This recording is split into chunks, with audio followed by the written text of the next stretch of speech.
what is your son scored? I never ask that one, how much your son scored and how much my son scored, and compare. Don't do that. It is not good for you and worse for your child. Every flower is beautiful, but it's in own way. You cannot say rose is better, hibiscus is not. No. Hibiscus has its own property, its own color, its own volume, and it looks different. Every child is a flower by himself or herself. Do not compare. Life is like a thali. Please remember, life is like a thali. In thali, what do you eat? A normal vegetarian thali, I can tell because I'm a vegetarian. 1 cup of rice, 1 bowl of rice, 2 chapati, 1 dal, 1 sabji, 1 raita, dahi, 1 sweet, 2 papad, and little achar. This is a normal thali. When you eat this kind of a food, you feel full at the end of the meal. Even though you may like achar a lot, you can't fill up your stomach with achar. You may like jalebi, you cannot fill up. You may like rice, but you cannot fill up. Okay? The combination of all makes life full. So is human life. Your child may be very good in one thing, but see that he or she will have other parts of the thali. Then only life becomes beautiful. Your child may have an aptitude for drawing. Don't curb it. It is not that, in my work I have seen so many people, actually, particularly in radio jockeys, when I talk to them, most of them are BE. I said, beta, why you did BE and came to radio jockey? He told me, my parents wanted I should become an engineer. And I became, and later at 21, 22, I realized that my mind is not in it. So I came back. Dramatics, I have seen so many people who are basically engineers. And I have a photographer, Mandana. He's an excellent photographer. He said, I did my BE, MTech, and by the time I was 24, I realized I'm not fit for this. Please allow your child to bloom what they want. But legally, ethically, it should be right. I want to be a chore. Okay, that is not correct. No? That is what I like. No, that's not correct. But legally, ethically, it should be right.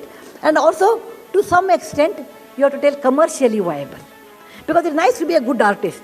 But you cannot live only by art in today's competitive world. You do require money to live. So you should marry between commercial and what you like as much as possible. And such life has much more meaningful and they enjoy more. So as a child, as a mother, I want to tell you, don't compare your child's marks with someone else's. You are introducing unnecessary tension to your child.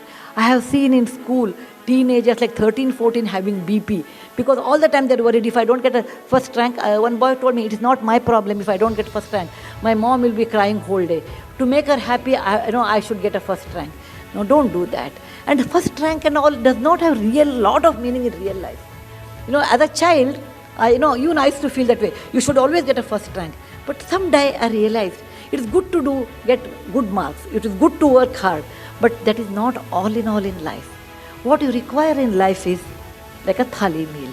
You should be intelligent enough to understand the reality, understand the relevance of life, understand what I can do, what I cannot do. There is nothing like, people say, oh, there is no word I cannot do. Napoleon used to say there is no word no in my dictionary. That is good for Napoleon, and I don't know what he really told. There are certain things you cannot do. Okay? Such things you should not get into that actually. Certain things you can improve. Certain things you can definitely excel. Studies are in your hand, you can excel. Results are not in your hand. Because it is grading is done by someone else in a CBSE, ICSE paper that you cannot tell. Okay, I have done well. At the most you can do. Our education system also makes us to do question to answer. But please remember, you have to have compassion. You have to teach your children compassion in a very young age. A discipline. The most important is a discipline in life. Love for the country. Love for the country. And studies, hardworking. But love for the country you should teach. In any of the national anthem or anything is there, if the child doesn't stand up, you should tell the child, if you don't stand up, my mom used to do. If there's a national anthem anywhere, you have to stand up. If you don't stand up, no dinner on that day. Whatever may be your condition, no dinner. So for me, national anthem was associated with the dinner, actually. Okay, as a child. But it became a discipline. Later I realized why. Because as a child, children won't understand the importance of that, but later they appreciate that. So in general, what I want to tell parents is, don't pressurize. Don't live your children's life through their life. Don't live. I did not become a doctor, let my child become a doctor. No, to become a doctor was your dream. It may not be her dream. What you cannot complete, they can't complete. Because they may like, may not like. They may complete also. But don't live your life through your dreams through them. Don't ever do that. Because every individual has a life, has a liking, has their own way of leading life. Like everybody should run their own marathon. You cannot make your child to run the marathon which you wanted. So what other parents you can do is, you can encourage, discourage bad values, encourage good values, and then allow them to question. I wrote this book,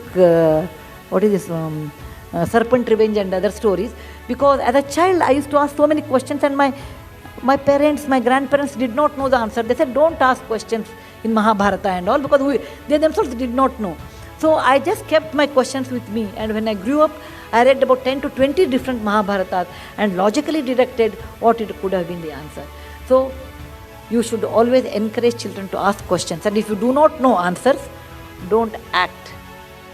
Tell, I do not know. There is nothing wrong. There is no Sarvajna in life. There is nobody who knows everything. There is no one. Second thing, today there is a Google. If you don't tell, they will Google and find out, and they will tell, oh, mom told me lie. Don't get into that. Said, beta, I do not know. I will see that. I will read and I will get back to you. So it is not easy to be a parent. Actually, it is quite a responsible job, but it is also a joyous job. You can see the creativity of a child from a toddler to an LKG to first standard, questioning habits, and then passing the examination, and then turning out to be a fine lady or gentleman. It's such a beautiful. It's like a small plant growing up to a big tree. You can witness that, and what you can do is affectionately to look after without expecting anything from them. Please remember, you are not a money lender. I spent so much money on you, and in my old age you should return. No. We bring up children for our joy. We brought them up. We have to bring them up. It's such a beautiful joy. It's a God's gift to us. Also, it's a responsibility. And if you understand what to do, what not to do, I'm sure you will have a great journey with your children.